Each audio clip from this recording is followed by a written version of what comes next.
오늘 우리에게 주시는 하나님의 말씀은 레위기 25장 8절에서 12절 말씀입니다. 제가 봉독하겠습니다.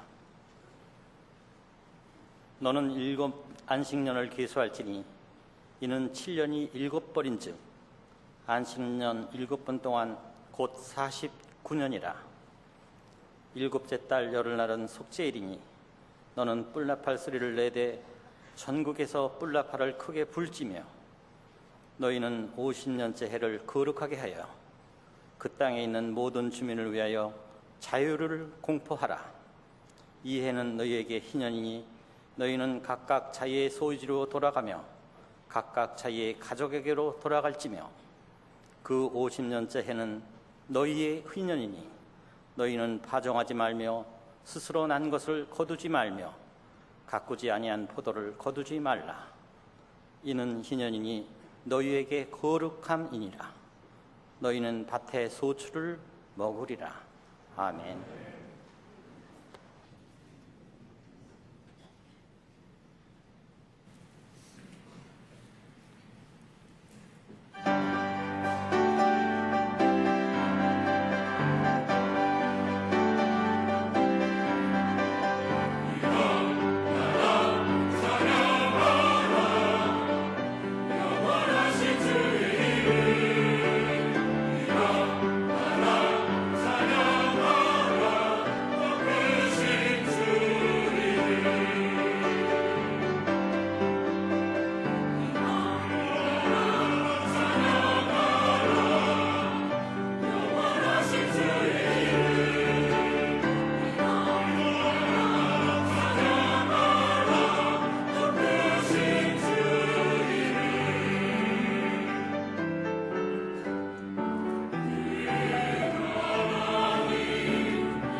탈무드에 천지 창조에 관한 이런 이야기가 있습니다.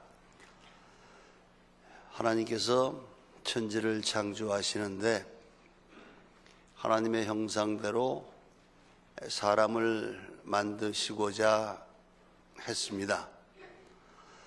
그런데 만드시기 전에 그 하나님 측근에 세 천사를 불러서 먼저 상의하셨다고 합니다. 첫 번째로 정의의 천사를 불렀습니다. 내가 나의 형상대로 사람을 만들려고 하는데 너는 어떻게 생각하느냐? 정의의 천사가 답변하기를 안 됩니다. 사람을 만드시면 그들은 정의를 짓밟고 뭉갤 겁니다. 만드시면은 안 됩니다. 그랬습니다. 두 번째 천사, 진리의 천사를 불렀습니다.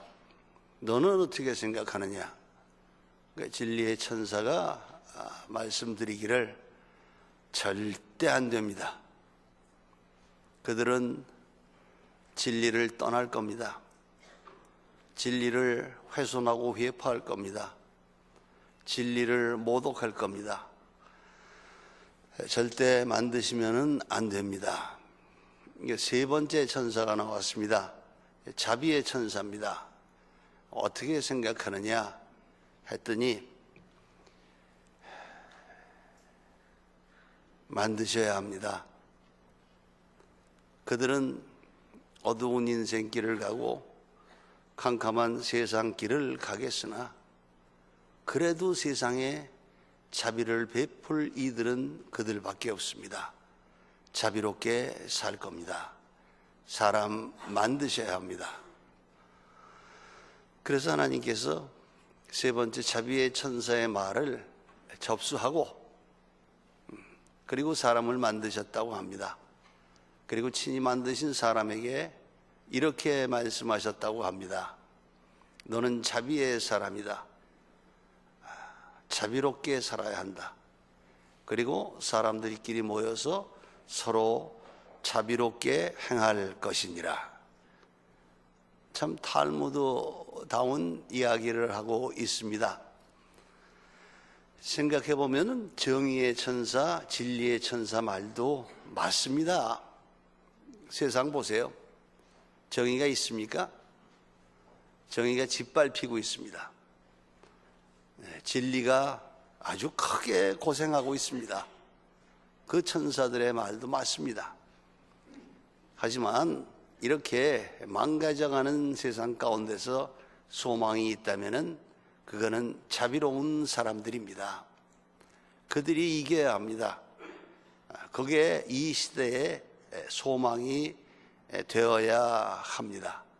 그 자비가 하나님의 속성입니다. 올해가 저희 교회 희년입니다. 오늘 10절에 나옵니다. 50년째 해. 그래서 1969년에 설립을 했으니까 2018년은 50년째 해가 됩니다. 그래서 이를 희년이라고 합니다. 근데 희년이라고 하는 말이 히브리어로는 요벨이라고 합니다. 근데 그 요벨의 그 뜻이 있습니다. 오늘 9절에 보면은 뿔라파를 불라고 되어 있는데 이스라엘 사람들은 소집을 원하든지 어떤 고지사항이 있으면은 그 모든 사람에게 알리기 위해서 나팔을 봅니다. 그 뿔나팔을 9절에 나오는 그거를 쇼파르라고 하는데, 그런데 유독 50년째 해를 희년이라고 하는데 이 희년에는 쇼파르라고 하는 뿔나팔을 불지 않고 요벨이라고 하는 숫 양의 뿔로 만든 뿔나팔을 봅니다. 그래서 숫 양의 뿔나팔, 요벨은 희년에만 분다. 그래서 10절에 요벨이라고 되어 있는데 그거를 뿔나팔이라고 번역을 하지 않고 의역해서 아예 희년이라고 그렇게 번역을 해버렸습니다. 그러니까 요벨의 뿔나팔을 불 때는 정말 큰 은혜가 50년 만에 돌아오는 아주 큰 은혜가 있는 해입니다. 아주 정말 큰 기쁜 소식이 있는 거예요. 그러니까 그 희년의 그 말의 뜻이 뭔고 하니 그 내용은 이런 겁니다. 그 뿔나팔을 들으면은 자비로우신 여호와 하나님의 그 약속, 그것을 그 하나님의 자비하심, 그것을 기억하고 기념하고 기뻐해라. 그런 내용입니다. 그러니 가장 기쁜 날이지요.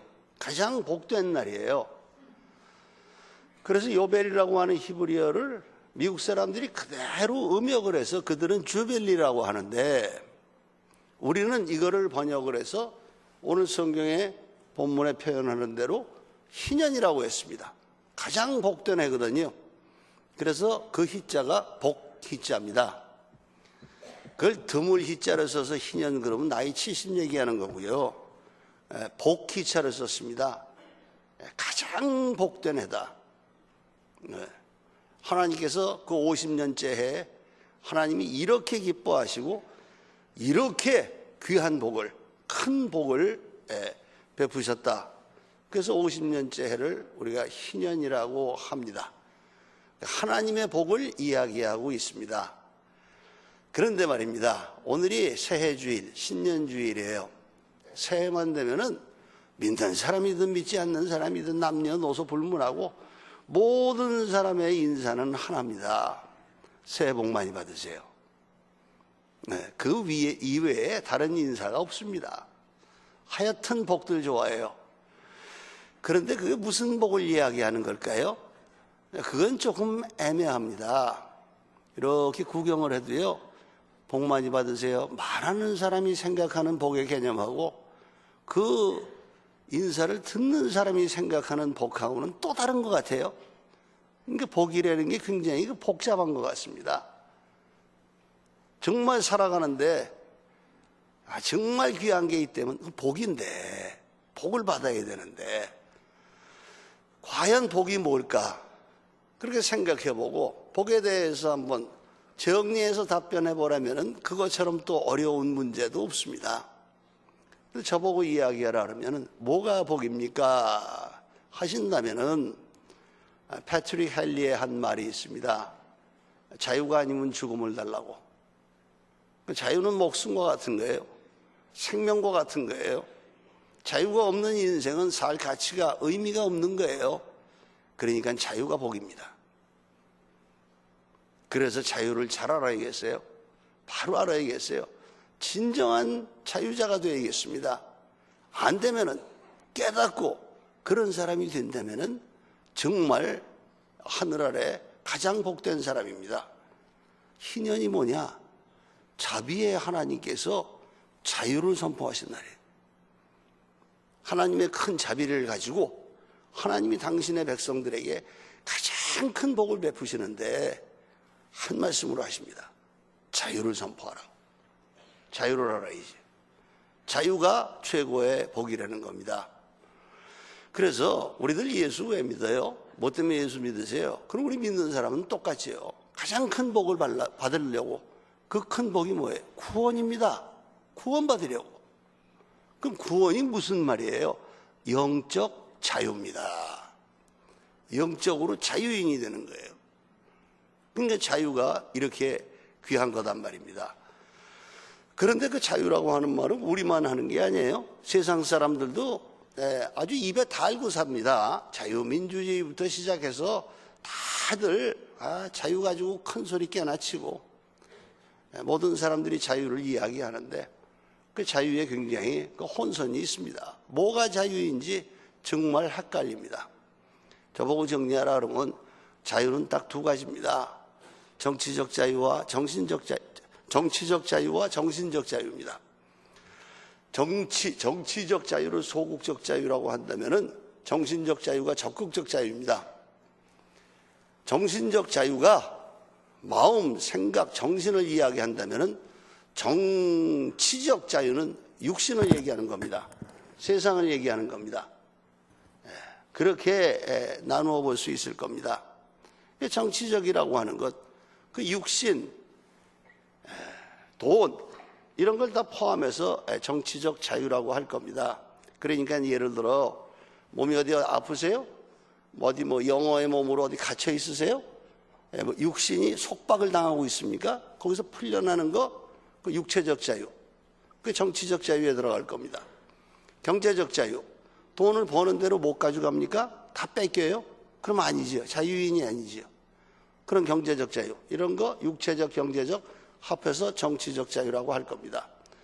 그런데 항상 그 두 가지를 이야기할 때는 이렇게 이야기합니다. 정신적 자유와 정치적 자유가 있다고 하지 않고 정치적 자유가 있고 정신적 자유가 있다고 해요. 순서가 있단 말입니다. 그러니까 내가 자유를 얻었으면 육신적으로, 경제적으로, 세상적으로 자유를 얻었으면 정말 자유인이 돼서 정신적 자유인이 돼야 됩니다. 마음이 편하세요? 한 가지만 딱 물어요. 누가 제일 큰 자유인이냐? 돈이요? 건강이요? 권력이요? 명예요? 아니요. 한 가지는 분명합니다. 양심이 편한 사람이 제일 자유자입니다. 그게 환경하고 관계가 있던가요? 관계가 없습니다. 그러니까 정치적 자유를 얻고 정신적 자유를 못 얻었다면 이 사람은 자유자가 아닙니다. 그런데 간혹 정치적 자유를 얻지 못했지만 정신적 자유자로 사는 사람이 있어요. 이 사람 능력 있는 사람입니다. 그거 아주 은혜입니다. 그런 거 생각해 봐야 합니다. 제가요, 믿는 사람으로서 그리스도인으로서 우리나라 역사를 생각해 보는데 저보고 정리하라 그러면 그런 것 같아요. 우리나라 역사가 그렇습니다.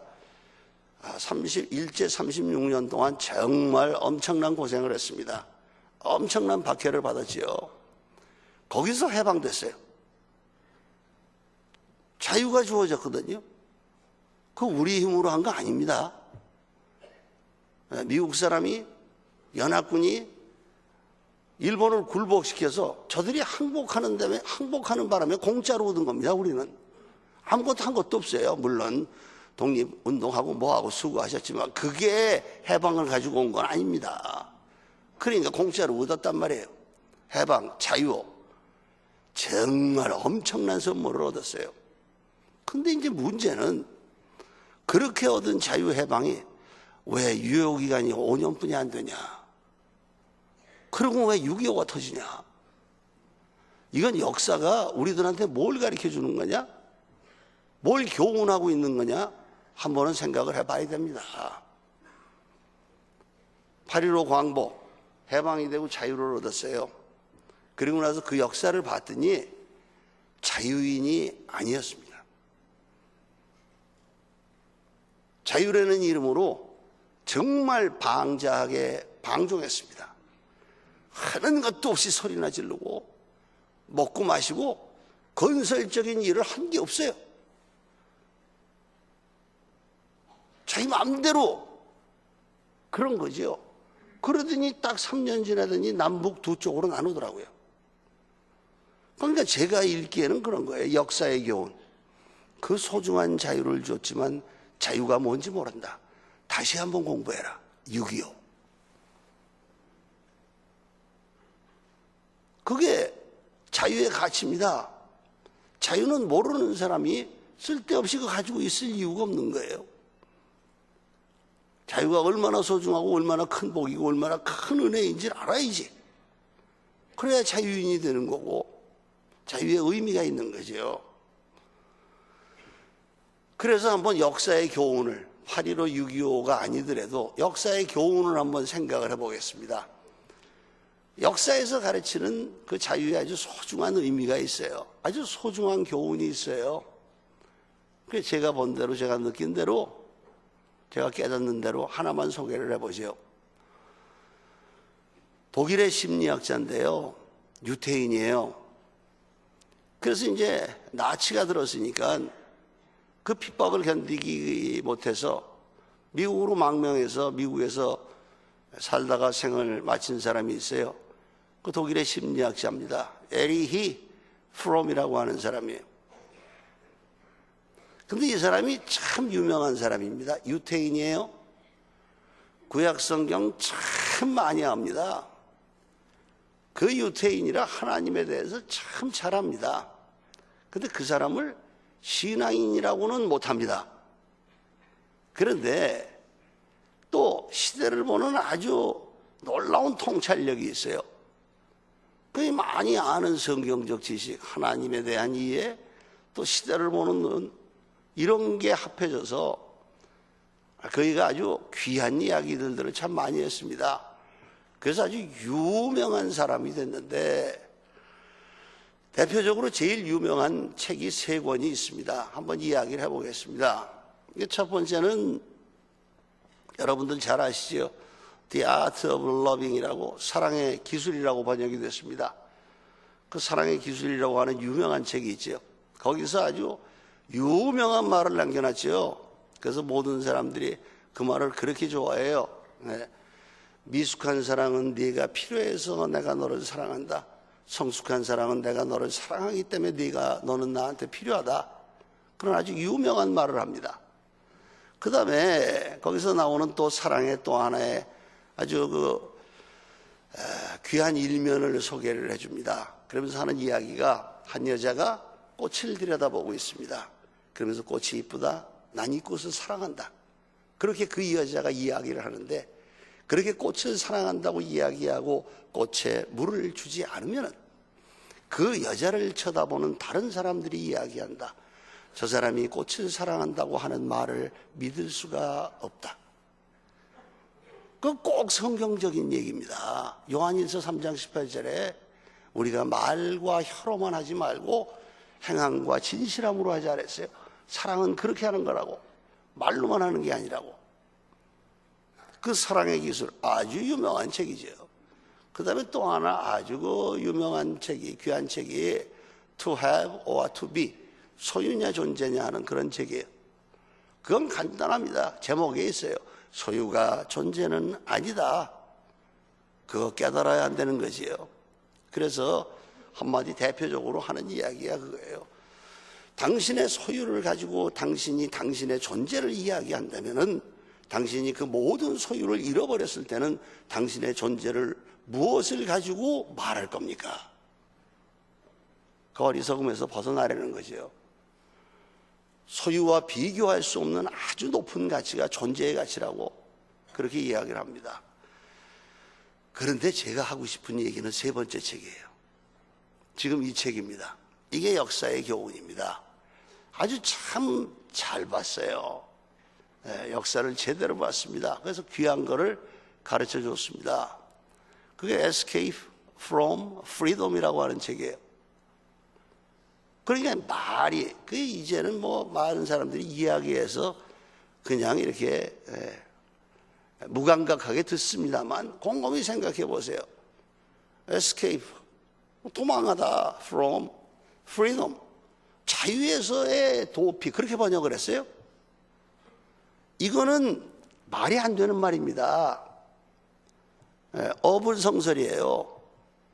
아니, 고생을 해서더라도 자유를 찾아가야죠.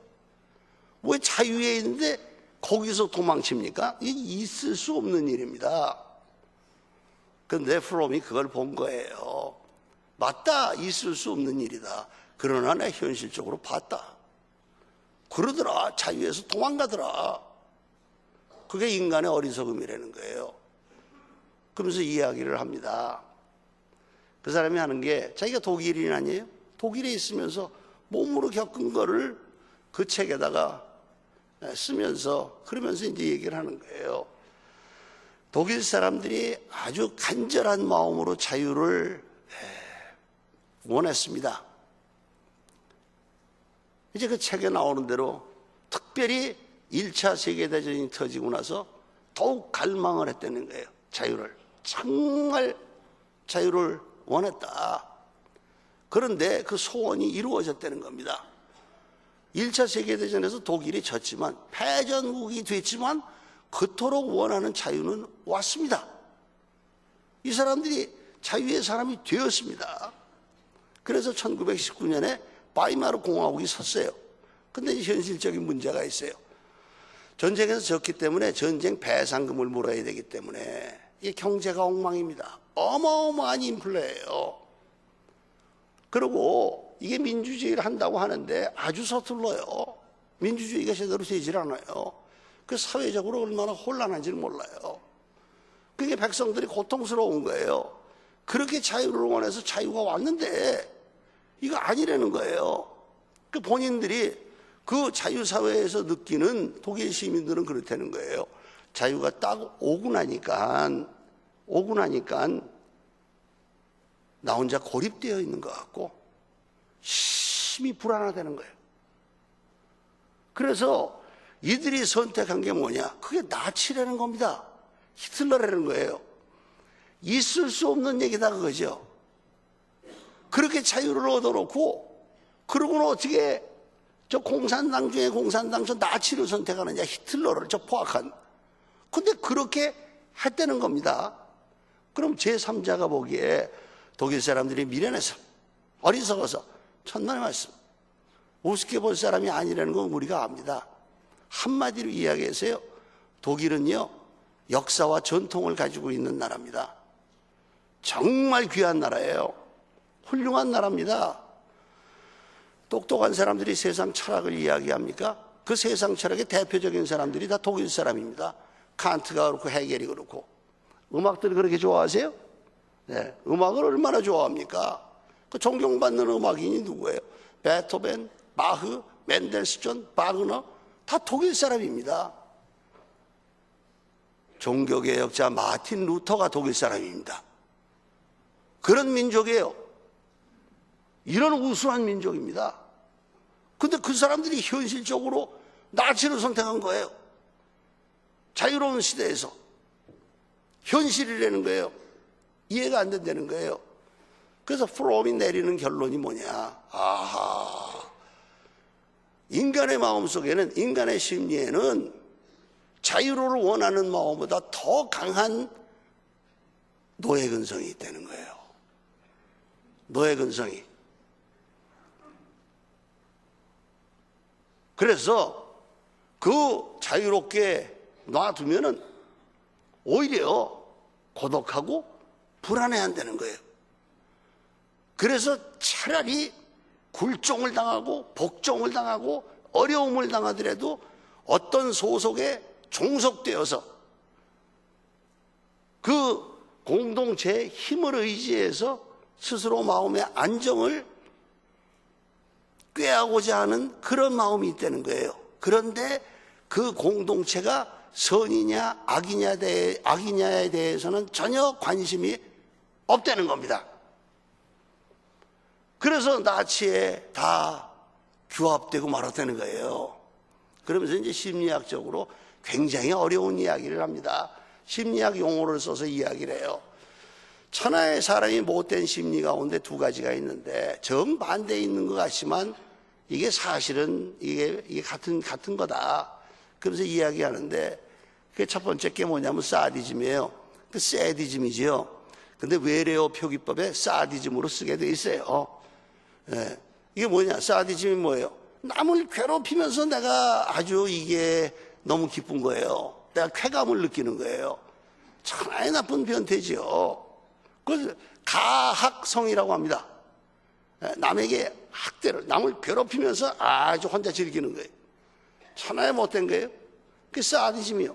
그거의 반대말이 마조이즘입니다. 그건 거꾸로 남한테 괴롭힘을 당하면서 쾌감을 느끼는 거예요. 그건 피학성이라래요. 그런데 독일의 현실을 보니까 가학성하고 피학성이 둘이서 만나서 이게 찰떡궁합이 돼가지고 천생연분이 됐다. 이 사디즘 가학성이 누구냐? 히틀러다. 마조이즘의 피학성이 누구냐? 독일 민족이었다. 그렇게 해서 그렇게 됐다는 거예요. 그러니 엄청난 분석을 하는 겁니다. 기가 막힌 분석을 하는 거예요. 정말 인간을 고발하는 겁니다. 그러니 그들이 그토록 원하고 갈망했던 자유, 그게 자유냐? 물어보라는 거예요. 아니라는 거예요. 일제 36년에서 해방되고 나서 뭐 했어요? 나라 세웠던가요? 피땀 흘려서 일했던가요? 안 했어요. 1차 세계대전 끝나고 뭐 했어요? 한 게 없어요. 그 자유가 주어졌는데 어떻게 됐어요? 나치를 선택하고 히틀러를 선택하고 2차 세계대전을 불러일으키고 또 한 번 망하고 더 크게 망했습니다. 그게 정치적 자유입니다. 한계예요.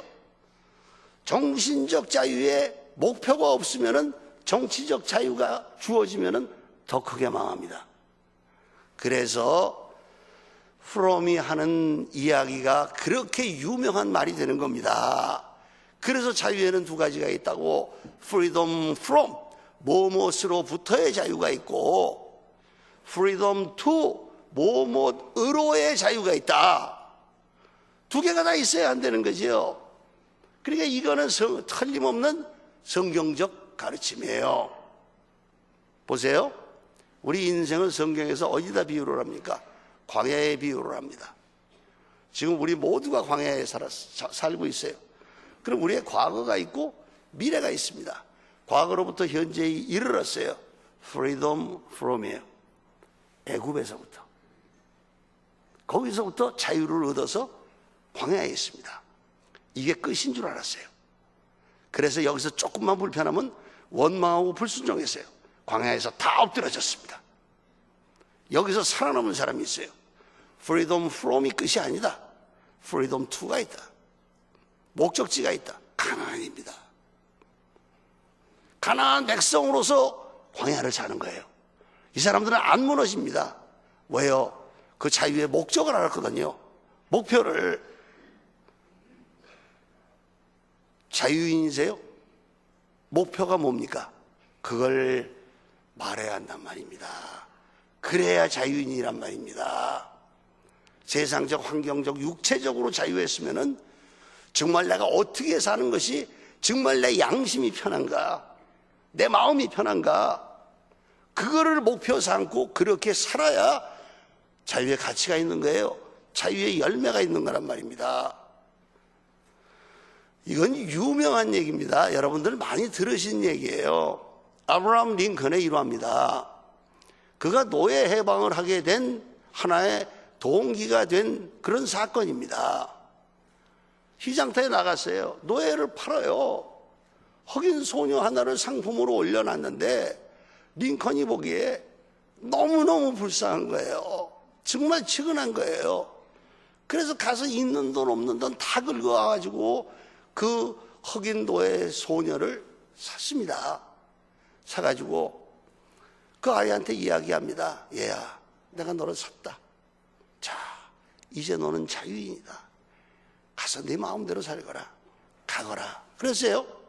그랬더니 이 흑인 소녀가 눈물을 뚝뚝뚝뚝 흘리면서 링컨을 붙잡고 아저씨 저 소원이 하나 더 있어요. 소원이 하나 있어요. 야, 노예에서 해방시켜줬는데 무슨 소원이 또 있냐. 나 아저씨 평생에 아저씨 종되게 해주세요. 아저씨 섬기게 해주세요. 이거 은혜를 아는 거죠. 은혜를 아는 사람은 갈 길을 알아요. 누가 그 어린 흑인 소녀 보고 미련하다 그러겠어요? 그걸 둔하다 그러겠어요? 아니요. 진정한 자유자는 아저씨의 종 되는 거래요. 걔는 아주 깊은 걸 알고 있습니다. 아주 귀한 걸 알고 있어요. 세상 사랑하는데 이런 이치가 있습니다. 사랑에 푹 빠진 사람들 보세요. 젊은 사람들. 사랑에 푹 빠지면 표정 보세요. 구경하는 사람도 즐겁지요. 왜 이렇게 좋을까? 그런데 말입니다. 아주 행복한 표정을 하면서 하는 소리를 들어보니까 아주 끔찍한 소리를 해요. 근데 그러면서도 그렇게 즐겁고 저렇게 행복해해요. 저게 사랑의 힘이구나. 보면서 내가 그러는데 뭐라는 줄 아세요? 아주 행복하고 아주 즐거우면서 나는 사랑의 노예예요. 나는 사랑의 포로예요. 세상에 제일 비참한 말을 제일 행복하게 이야기합니다. 그러니 이제 보세요. 성경을 쓰는데, 서신서라고 하는 성경을 쓰는데 시작하면서 꼭 인사는 예수 그리스도의 종 바울입니다. 어마어마한 고백을 하고 있는 거죠. 하늘 아래 가장 큰 자유인이 무엇인지 사도 바울이 자기 자신을 소개하면서 우리들에게 가르쳐주고 있습니다. 그런 자유. 그러니까 세상 환경하고 다른 어떤 것하고 전혀 관계가 없죠. 전쟁이 나도 그 사람의 자유는 못 뺏어갑니다. 병이 들어도 그 사람의 자유를 뺏어서 갈 수가 없습니다. 그게 진정한 자유인이란 말입니다. 그러니 하나님께서 올해가 명지대학교 교회 희년인데 본문을 통해서 선포하랍니다. 그 말씀은 자유를 선포하라는 게 우리는 이미 자유인이라는 겁니다. 왜요? 하나님이 선포하시고 인정하시고 주셨어요. 그럼 결론이 뭐예요? 자유인답게 살으라는 거죠. 자유인답게 살으라고. 하늘 아래 가장 큰 복을 받았다고 새해 받을 거라고 그러지 마시고 이미 가장 큰 복을 받았다고 자부하시고 하나님이 그 복을 주셨어요. 세상에 제일 고통스럽고 제일 저주스러운 게 뭡니까? 죄의 삭은 사망입니다. 죄와 사망이에요. 세상에 가장 무서운 유혹이 뭡니까? 사탄의 유혹이에요. 세상에 제일 두려운 게 뭐예요? 율법이 나보고 너 죄인이라 그러면 도망갈 길이 없습니다. 율법이에요. 하나님이 진노하시면 그땐 끝입니다. 영원한 겁니다. 마틴 루터가 이야기했어요. 그리스도인은 자유인이다. 자부해야 한다 하는 이야기가 왜 자유인이냐? 죄와 사망과 사탄과 율법과 진노에서 자유했다. 십자가다. 이거보다 큰 복이 있느냐? 이 은혜 받은 사람보다 더 큰 자유인이 있느냐? 그게 우리라는 겁니다. 그렇게 큰 복을 받으셨는데 표정들이 왜 그러세요? 어마어마한 복을 받았는데 가장 큰 복을 받은 가장 행복한 사람이에요. 그래 자유인입니다. 희년을 말씀하시는데요, 간단한 거예요. 희년이라는 게 간단합니다. 뭔가 아니 다 리셋 초기화하는 거예요. 초기화로 돌아가자는 거예요.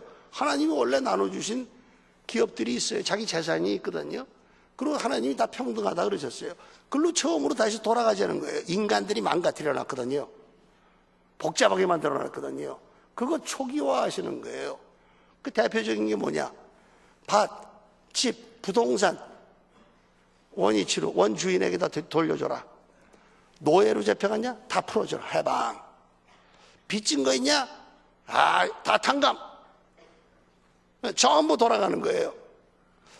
그래서 말입니다. 제가 이 희년을 놓고 말이에요. 혼자 한번 생각을 해봤어요. 희년을 선포하시는 하나님의 마음이 뭘까?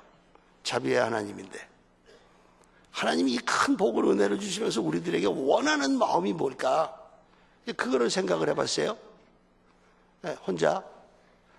그럼 예를 들어서 희년이 되면 모든 빚이 다 없어집니다. 싹 없어지는 거예요. 그럼 예를 들어서 희년이 6개월 남았어요. 6개월. 이제 6개월 있으면 희년이에요. 그런데 내가 진짜 돈이 아주 꼭 필요한, 이게 돈이 필요한 일이 생겼어요. 근데 찾아갔어요.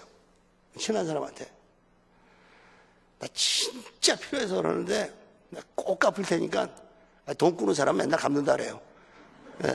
내가 꼭 갚을 테니까 1,000만 원만 좀 꿔달라고. 이 사람 이게 좀 덜 떨어진 사람이죠. 6개월 희년 남아도 꿔줄 사람이 어디 있어요. 그러면 생각해 보자고요. 하나님이 이러려고 희년 주셨나? 희년만 기다리고 뭔 짓 해도 되고 저렇게 살아라고 희년을 말씀하신 걸까? 그건 아닌 것 같아요. 정말 꼭 은혜가 필요한 사람이 외면당하잖아요. 희년 때문에? 그건 아닌 거예요. 그렇게 해서 하나님이 희년을 주셨을 리는 없는 거예요.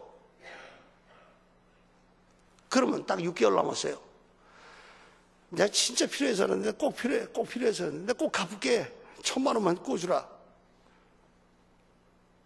저 사람이 꿔줘요. 그거를. 그러면 꾸는 사람보다 꿔주는 사람 보고 더 이상한 사람이라 그래, 사람들은. 저거 띈 거죠, 뭐. 띈 거지요. 그리고 꾼 사람이 희년이 되기 전에 갚아요. 그건 또 더 이상한 사람이요. 그런 사람이 있다는 거예요.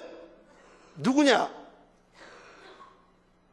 하나님의 백성들은 그렇게 한다는 겁니다. 희년의 마음을, 희년을 주시는 하나님의 마음을 아는 사람은 희년하고 관계없이 그렇게 산다는 거예요. 그렇게 살으라는 거죠. 그게 자유인이란 말입니다. 희년 돼서 뺏기지 마시고 하나님을 섭섭하게 하지 마세요. 가난한 자에게 복음이 온다고요? 빚 탕감 받는다고요? 그러면 부자에게는 6.25처럼 슬픈 날입니까?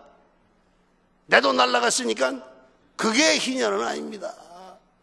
그게 내 이웃을 내 몸과 같이 사랑하라고 똑같은 하나님의 형상인 줄 알고 아끼지 말고 사랑하는 마음으로 그들을 위하고 희년이 돼서가 아니고 희년 때 하나님이 그렇게 하시니까 그 희년이 올 때까지 그 희년의 마음으로 살아가라고.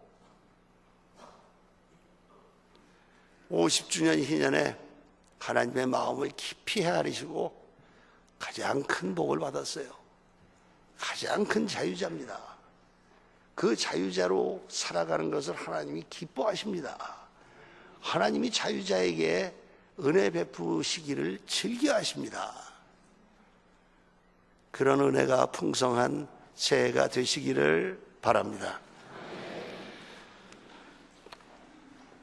자유를 선포하라 하시는 말씀, 내 죄 사함을 받았느니라 하시는 주님의 음성으로 듣사오니 십자가로 자유함을 얻고 늘 그 은혜에 감사하며 말씀으로 진정한 자유자의 삶을 살아 하나님 기뻐하시는 자유자의 복과 은혜를 누리는 새해가 되게 하시옵소서. 우리 주 예수 그리스도의 이름으로 기도하옵나이다. 아멘.